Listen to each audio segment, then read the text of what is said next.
So einfach ist dieser Holofraktal Harmonizer für Innenräume. Ihr wisst, ihr habt ja Stress in eure Räume durch diese Smart Meter, durch WLAN und später durch die 5G.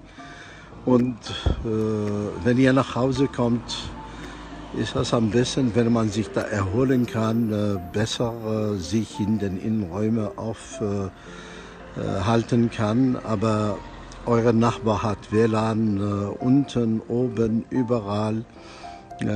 Das heißt, die Räume sind auch voll von Strahlungen. Und dieser Holofraktal Harmonizer schafft einen ruhigen Platz. Das heißt, das Milieu wird nicht mehr so sauer. Es wird dann richtig basisch. Und basisch ist ja unser Milieu, wo die Seele sich wohl befindet. Es geht ganz einfach reinzustecken. Das ist der Bausatz von Blauplanet, der so geliefert wird und dass man das selber dann als Kit bekommt und selber. Die werden auch zusammengebaut. Ja, die werden, sagt Peter, auch zusammengebaut, kannst du auch sagen. Ne? Man kann es als Kit oder als zusammengebaut bekommen. Ne? Ich glaube, das ist nicht zu groß, dann machen die das schon fertig in der Firma und die senden das einfach an euch nach Hause.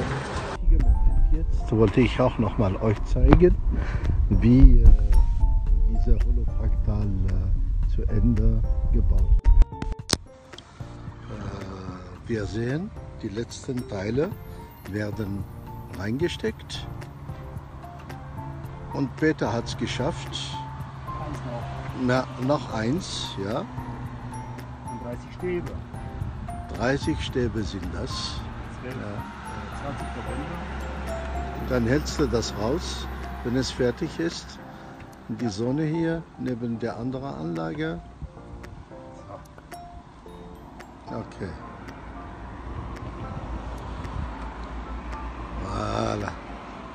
Und jetzt kannst du zeigen unten die Technik. Voilà.